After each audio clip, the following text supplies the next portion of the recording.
ओम नमः शिवाय। दुर्गा सप्तशती पाठ का 5वां अध्याय। देवताओं द्वारा देवी की स्तुति। चंडमुंड के मुख से अंबिका के रूप की प्रशंसा सुनकर शुंभ का उनके पास दूत भेजना और दूत का निराश होकर लौट आना इस उत्तर चरित्र के रुद्र ऋषि हैं। महा सरस्वती देवता हैं, अनुष्ठन हैं, भीमा शक्ति हैं, भ्रामरी बीज हैं, सूर्य तत्व हैं और सामदेव स्वरूप हैं। महा सरस्वती की प्रसन्नता के लिए उत्तर चरित्र के पाठ में इसका विनियोग किया जाता है।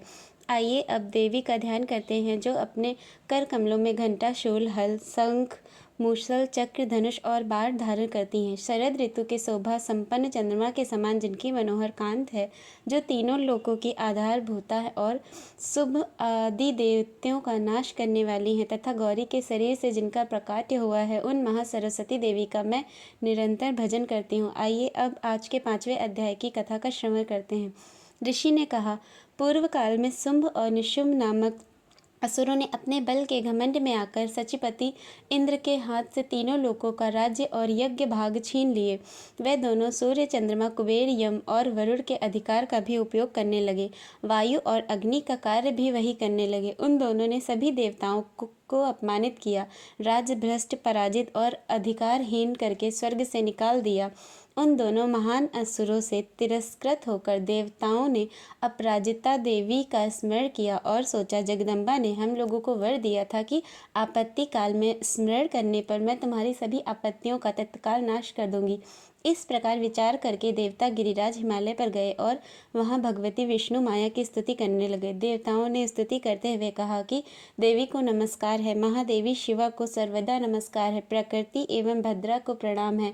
हम लोग नियम पूर्वक जगदम्बा को नमस्कार करते हैं, रौद्रा को नमस्कार है, नित्या गौरी एवं धात्रा की बारंबार नमस्कार है, ज्योतिष्नामयी, चंद्र रूपरी और सुख स्वरूपा देवी को सतत प्रणाम है, शरणागतों का कल्याण करने वाली बुद्धि एवं सिद्धि रूपा देवी को हम बारंबार नमस्कार करते हैं, नैऋति राजाओं की लक्ष्मी तथा सर्वाणी स्वरूपा आप जगदम्बा को बारंबार नमस्कार है, दुर्गा, दुर्ग, पारा, सारा, सर्वकारिणी ख्याति कृष्णा, धूम्रा देवी को सर्वदा नमस्कार है, अत्यंत सौम्य तथा अत्यंत रौद्र रूपा देवी को नमस्कार करते हैं, उन्हें हमारा बारंबार प्रणाम है। जगत की आधारभूता कृति देवी को नमस्कार है, जो देवी सभी प्राणियों में विष्णु माया के नाम से कही जाती है, उनको नमस्कार है, उनको नमस्कार है, उनको बारंबार नमस्कार है। जो देवी सब प्राणियों में चेतना कहलाती है, उनको नमस्कार है, उनको नमस्कार है, उनको बारंबार नमस्कार करते हैं। जो देवी सभी प्राणियों में बुद्धि रूप से स्थित है, उनको नमस्कार है, उनको नमस्कार है, उनको बारंबार नमस्कार है। जो देवी सभी प्राणियों में निद्रा रूप से स्थित है, उनको नमस्कार है। जो देवी सभी प्राणियों में शुद्धा रूप से स्थित है, उनको नमस्कार है। जो देवी सभी प्राणियों में छाया रूप से स्थित है, उनको बारंबार नमस्कार है। जो देवी सब प्राणियों में शक्ति रूप से स्थित है, उनको बारंबार नमस्कार है। जो देवी सब प्राणियों में तृष्णा रूप से स्थित है, उनको नमस्कार है। जो देवी सब प्राणियों में शांति रूप से स्थित हैं, उनको नमस्कार है। जो देवी सब प्राणियों में जाति रूप से स्थित हैं, उनको नमस्कार है। जो देवी सब प्राणियों में लज्जा रूप से स्थित है, उनको बारंबार नमस्कार है। जो देवी सब प्राणियों में शांति रूप से विराजमान है, उनको हम नमस्कार करते हैं। जो देवी सभी प्राणियों में श्रद्धा रूप से स्थित है, उनको हम नमस्कार करते हैं। जो देवी सब प्राणियों में कांत रूप से स्थित है, उनको नमस्कार करते हैं। जो देवी सब प्राणियों में लक्ष्मी रूप से विराजमान है, उनको नमस्कार करते हैं। जो देवी सब प्राणियों में व्रत रूप से स्थित है, उनको नमस्कार है। जो देवी सब प्राणियों में स्मृति रूप से स्थित है, उनको नमस्कार है। जो देवी सब प्राणियों में दया रूप से स्थित है, उनको नमस्कार है। जो देवी सब प्राणियों में तुष्टि रूप से स्थित है, उनको बारंबार नमस्कार करते हैं। जो देवी सब प्राणियों में माता रूप से स्थित है, उनको नमस्कार है। जो देवी सब प्राणियों में भ्रांति रूप से स्थित है, उनको नमस्कार है। जो जीवों के इंद्रिय वर्ग की अधिष्ठात्री देवी सब प्राणियों में सदा व्याप्त रहने वाली हैं, उन व्याप्ति देवी को बारंबार नमस्कार है। जो देवी चैतन्य रूप से इस संपूर्ण जगत को व्याप्त करके स्थित रहती हैं, उनको नमस्कार है। पूर्व काल में अपने अभिष्ट की प्राप्ति होने से देवताओं ने जिनकी स्तुति की और देवराज इंद्र ने बहुत दिनों तक जिनका सेवन किया, वह कल्याण की साधन भूता ईश्वरी हमारा कल्याण और मंगल करें और सभी आपत्तियों का नाश करें। उद्दंड दैत्यों से सताए हुए हम सभी देवता जिन परमेश्वरी को इस समय नमस्कार कहते हैं और जो भक्ति से विनम्र पुरुषों द्वारा स्मरण की जाने पर तत्काल ही संपूर्ण विपत्तियों का नाश करती है, वह जगदम्बा कृपया हमारा संकट दूर करे। ऋषि ने कहा, हे राजन, इस प्रकार जब देवतागण स्तुति कर रहे थे, उस समय पार्वती देवी गंगा जी के जल में स्नान करने के लिए वहां थी। उन सुंदर भावों वाली भगवती ने देवताओं से पूछा, आप लोग यहाँ किसकी स्तुति कर रहे हैं?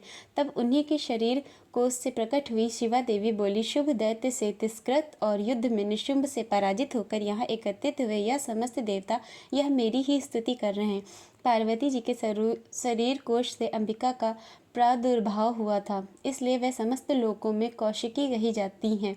कौशिकी के प्रकट होने के बाद पार्वती देवी का शरीर काले रंग का हो गया, इसलिए वह हिमालय पर रहने वाली कालिका देवी के नाम से विख्यात हुई। उसके बाद शुभ निशुंभ के भृत्य चंड मुंड वहां आए और उन्होंने परम मनोहर रूप धारण करने वाली अंबिका देवी को देखा। फिर वह शुभ के पास जाकर बोले, महाराज, एक अत्यंत मनोहर स्त्री है जो अपने दिव्य कांत से हिमालय को प्रकाशित कर रही है। ऐसा उत्तम रूप कहीं किसी ने नहीं देखा होगा। हे असुरेश्वर, जरा पता लगाइए वह देवी कौन है और उसे ले लीजिए। स्त्रियों में तो वह रत्न है, उसका प्रत्येक अंग बहुत सुंदर है। वह अपने श्री अंगों की प्रभा से संपूर्ण दिशाओं में प्रकाश फैला रही है। हे दैत्यराज, अभी वह हिमालय पर ही उपस्थित है, आप उसे देख सकते हैं। तीनों लोकों में मणि, हाथी और घोड़े आदि जितने भी रत्न हैं वह सब इस समय आपके घर में शोभा पाते हैं। हाथियों में रत्न समान ऐरावत, यह परिजात का वृक्ष और यह उच्च शौरा घोड़ा, यह सब आपने इंद्र से छीन लिए हैं। हंसों से जुदा हुआ यह विमान भी आपके ही आंगन में शोभा पा रहा है। यह रत्नभूत अद्भुत विमान जो पहले ब्रह्मा जी के पास था वह अब आपके पास लाया गया है। यहाँ महापद्म नामक निधि आपने कुबेर से छीना है। समुद्र ने भी आपको किंजलकिनी नाम की माला भेंट की है जो केसरों से सुशोभित है और जिसके कमल कभी मुरझाते नहीं। सुवर्ण की वर्षा करने वाला वरुण का छत्र भी आपके घर में है और श्रेष्ठ रथ जो पहले प्रजापति का था अब आपके पास उपस्थित है। हे दैत्येश्वर, मृत्यु की उत्क्रांति दा नाम वाली शक्ति भी आपने छीन ली है और वरुण का पाश और समुद्र में होने वाले हर प्रकार के रत्न आपके भाई निशुंभ के अधिकार में हैं। अग्नि ने स्वतः शुद्ध किए हुए 2 वस्त्र भी आपकी सेवा में अर्पित किए हैं। दैत्यराज, इस प्रकार हर प्रकार के रत्न आपने एकत्रित कर लिए हैं, तो फिर जो यह स्त्रियों में रत्न रूप कल्याणमय देवी है, इसे आप क्यों नहीं ले लेते? क्यों उससे अपने अधिकार में नहीं कर लेते? चंड मुंड का यह वचन सुनकर शुंभ ने महादैत्य सुग्रीव को दूत बनाकर देवी के पास भेजा और कहा, तुम मेरी आज्ञा से उसके सामने यह बातें कहना और ऐसा उपाय करना जिससे वह प्रसन्न होकर शीघ्र ही यहाँ आ जाए। वह दूत पर्वत के अत्यंत रमणीय प्रदेश में जहाँ देवी उपस्थित थी वहाँ गया और मधुरवाणी में कोमल वचन कहने लगा। दूत ने देवी से कहा, हे देवी दैत्यराज शुंभ इस समय तीनों लोकों के परमेश्वर है, मैं उन्हीं का भेजा हुआ दूत हूँ और यहाँ तुम्हारे पास आया हूँ। उनकी आज्ञा सदा सभी देवता एक स्वर में मानते हैं, कोई उसका उल्लंघन नहीं कर सकता। वह संपूर्ण देवताओं को परास्त कर चुके हैं। उन्होंने तुम्हारे लिए जो संदेश दिया है अब उसे सुनो। हे देवी, संपूर्ण त्रिलोकी मेरे अधिकार में है, देवता भी मेरे आज्ञा के अधीन चलते हैं। संपूर्ण यज्ञों के भाग्यों को भी मैं पृथक पृथक भोगता हूँ। तीनों लोकों में जितने श्रेष्ठ रत्न है वह सब मेरे अधिकार में है। देवराज इंद्र का वाहन ऐरावत जो हाथियों में रत्न है समान है, मैंने छीन लिया है। क्षीर सागर का मंथन करने से जो अश्वरत्न उच्च शवा प्रकट हुआ था उसे देवताओं ने मेरे पैरों पर पड़कर समर्पित किया है। हे सुंदरी, उनके सिवा और भी जितने रत्नभूत पदार्थ देवताओं, गंधर्वों और नागों के पास थे वह सब मेरे पास आ चुके हैं। हे देवी, हम लोग तुम्हें संसार की स्त्रियों में रत्न मानते हैं, इसलिए तुम हमारे पास आ जाओ, क्योंकि रत्नों का उपभोग करने वाले हम ही हैं। चंचल कटाक्षों वाली सुंदरी, तुम मेरी या फिर मेरे भाई महापराक्रमी निशुंभ की सेवा में आ जाओ, क्योंकि तुम रत्न स्वरूपा हो। मेरा वर्णन करने से तुम्हें तुलना रहित महान ऐश्वर्य की प्राप्ति होगी। अपनी बुद्धि से यह विचारो और तुम मेरी पत्नी बन जाओ। दूत के इस प्रकार कहने पर कल्याणमयी भगवती दुर्गा देवी जो इस जगत को धारण करती हैं वह मन ही मन गंभीर भाव से मुस्कुराई और इस प्रकार कहने लगी। देवी ने कहा, हे दूत, तुमने सत्य कहा, इसमें तनिक भी संशय नहीं है। शुंभ तीनों लोकों का स्वामी है और निशुंभ उसी के समान पराक्रमी है, किंतु इस विषय में मैंने जो प्रतिज्ञा कर ली है उसे मिथ्या कैसे करूं? मैंने अपनी अल्प बुद्धि के कारण पहले से ही जो प्रतिज्ञा कर रखी है अब उसे सुनो। जो भी मनुष्य पुरुष मुझे संग्राम में जीत लेगा और मेरे अभिमान का चूर्ण कर देगा और संसार में जो मेरे ही समान बलवान होगा वही मेरा स्वामी होगा। इसलिए शुंभ अथवा महादैत्य निशुंभ स्वयं ही यहाँ पधारे और मुझे जीतकर शीघ्र ही मेरा पानी ग्रहण कर लें।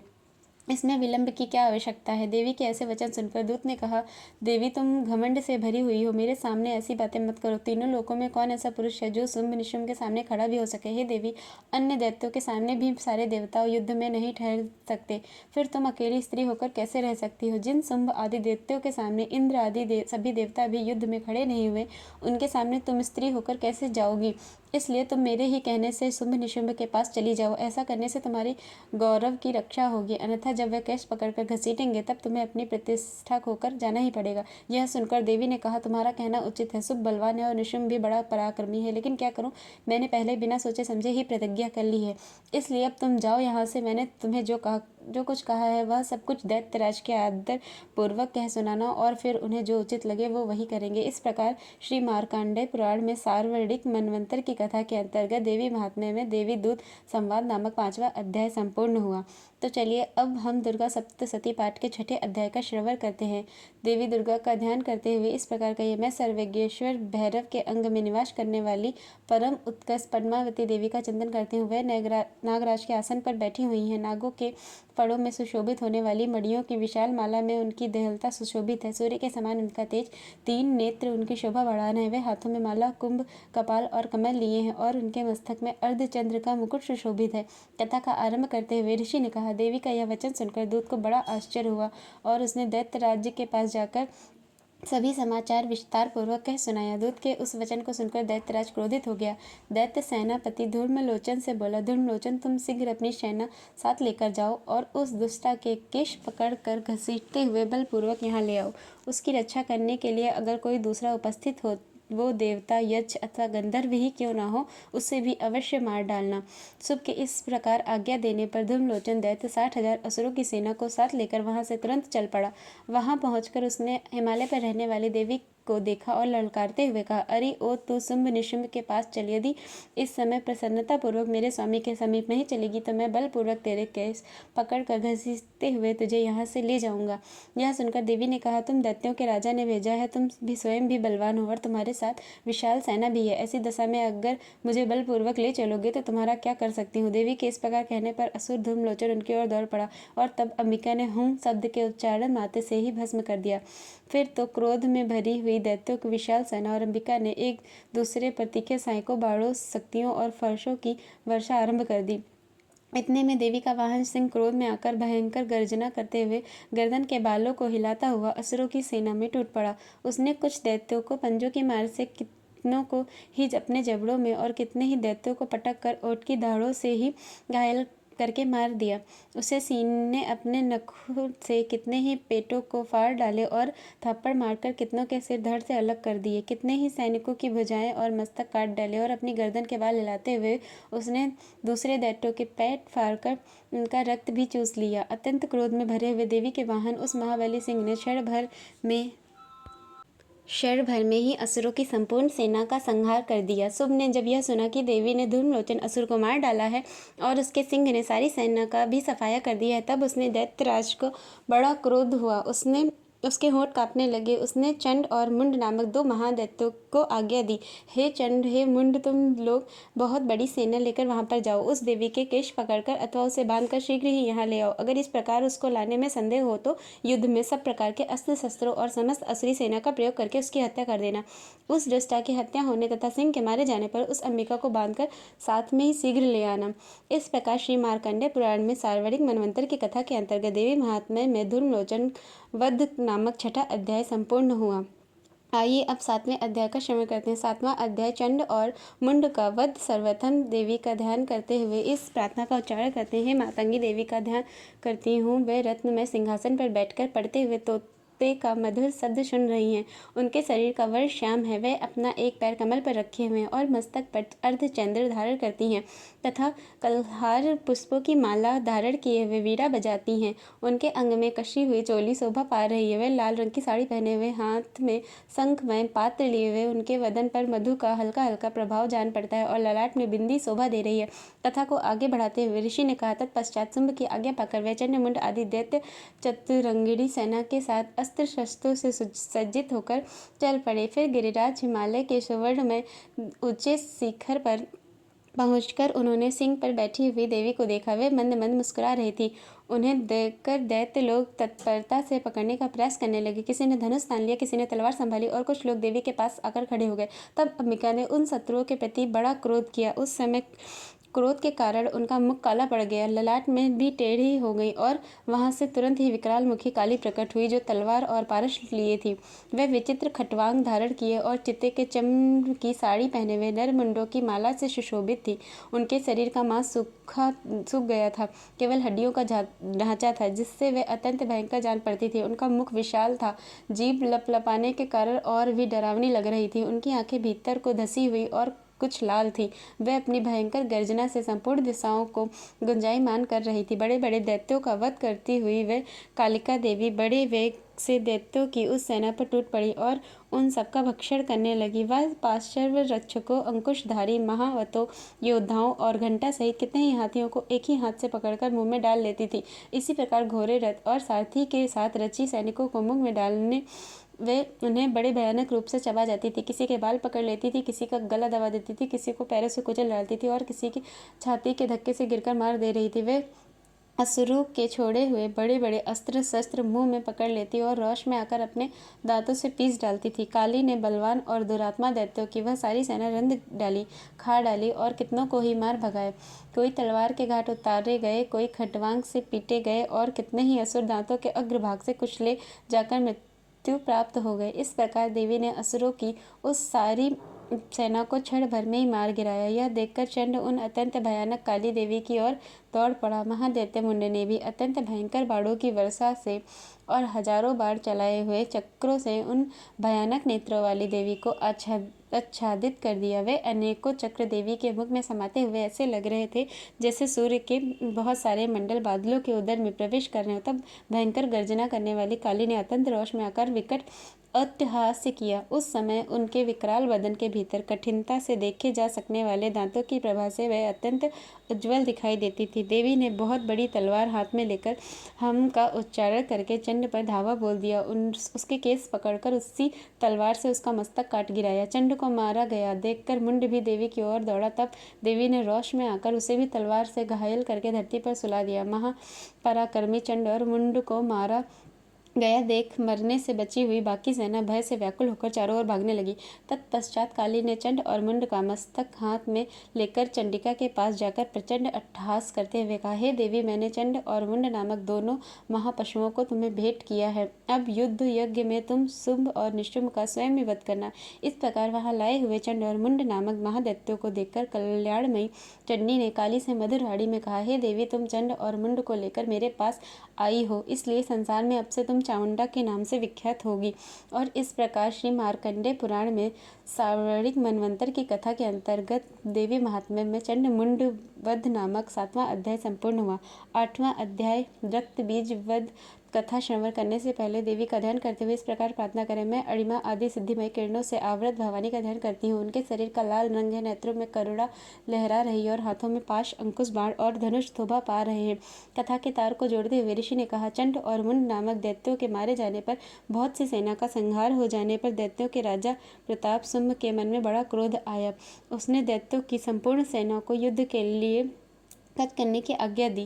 उसने कहा, आज उद्दायुध नाम के 86 दैत्य सेनापति अपनी सेनाओं के साथ युद्ध के लिए प्रस्थान करें। कंबू नाम वाले दैत्य के 84 सेना नायक अपनी वाहिनी से घिरे हुए यात्रा करें। 50 कोटि वीर कुल के और 100 धौर्म कुल के असुर सेनापति मेरी आज्ञा से सेना सहित आगे कूच करें।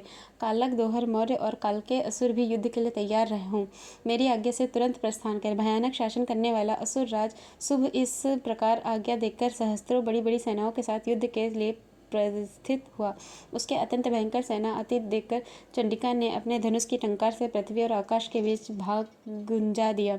राजन, तदंतर देवी के सीने भी बड़े जोर से दहाड़ना आरंभ किया।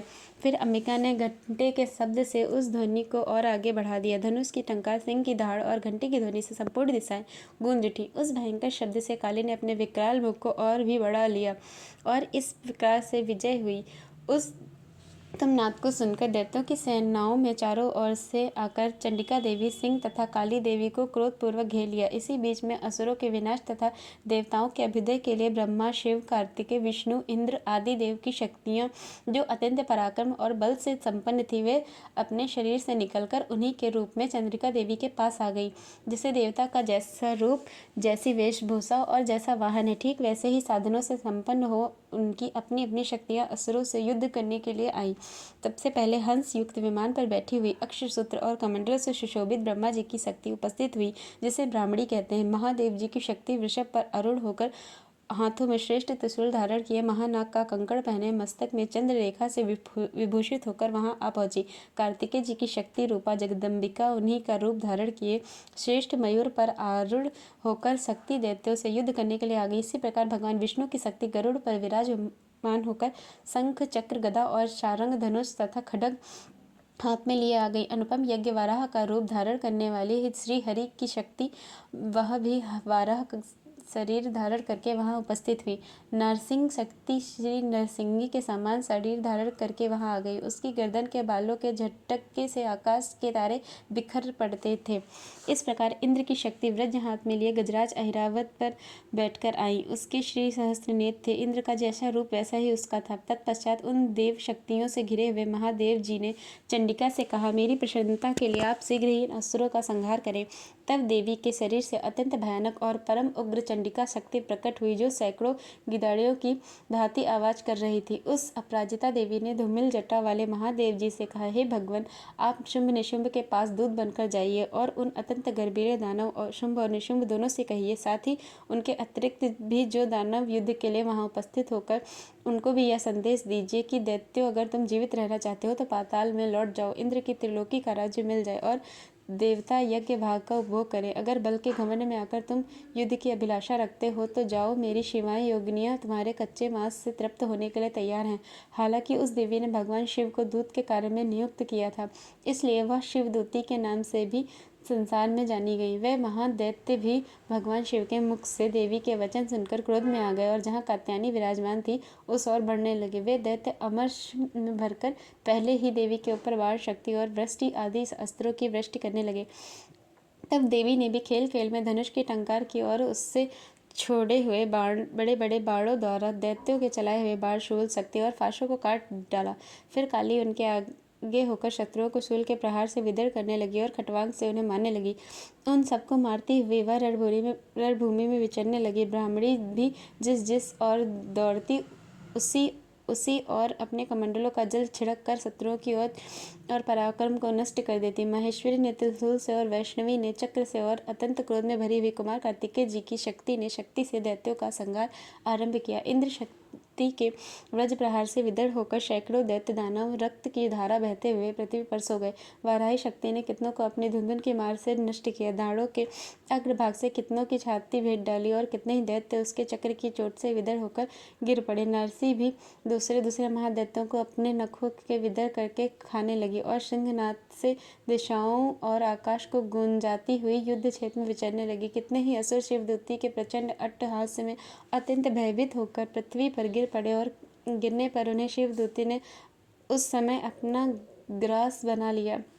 इस प्रकार क्रोध में भरे हुए मातंगों को अनेक प्रकार के उपायों से बड़े बड़े असुरों को मर्दन करते हुए देखकर दैत्य सैनिक भाग खड़े हुए। मातगढ़ों से पीड़ित दैत्यों को युद्ध से भागते देखकर रक्तबीज नामक महादैत्य क्रोध में आ गया और युद्ध करने के लिए तत्पर हो गया। उसके शरीर में जब रक्त की बूंदें पृथ्वी पर गिरती तब उसी के समान शक्तिशाली दैत्य पृथ्वी पर उत्पन्न हो जाता। महासुर रक्तबीज हाथ में गदा लेकर इंद्र शक्ति के साथ युद्ध करने लगा।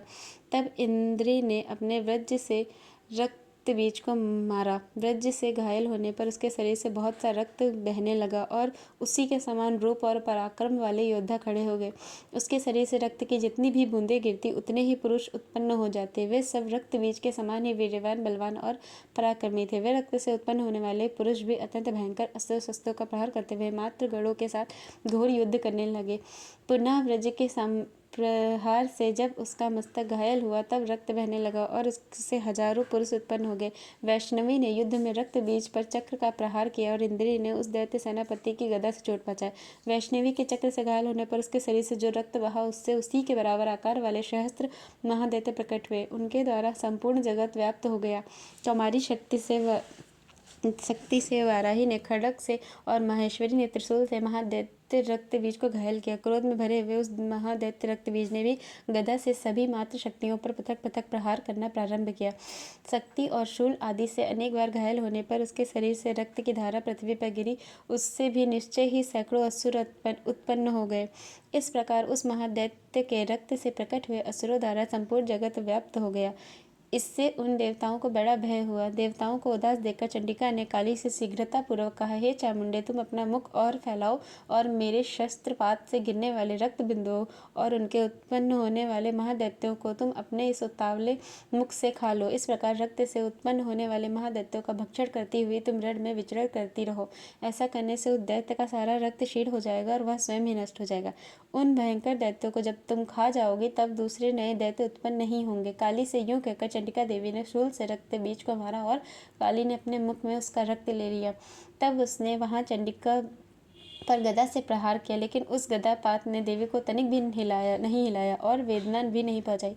रक्त बीज के घायल शरीर से बहुत सा रक्त गिरा, लेकिन जो भी गिरा त्यों ही चामुंडा ने उसे अपने मुख में ले लिया। रक्त गिरने से काली के मुख में जो महादैत्य उत्पन्न हुए उन्हें भी वह चट कर गई। उसने रक्त बीज का रक्त भी पी लिया। तत्पश्चात देवी ने रक्त बीज को, जिसका रक्त चामुंडा ने पी लिया था, ब्रज बाण खड्ग सृष्टि आदि से मार डाला। हे राजन, इस प्रकार शास्त्रों के समुदाय से आहत और रक्तहीन हुआ महादैत्य रक्त बीज पृथ्वी पर गिर पड़ा।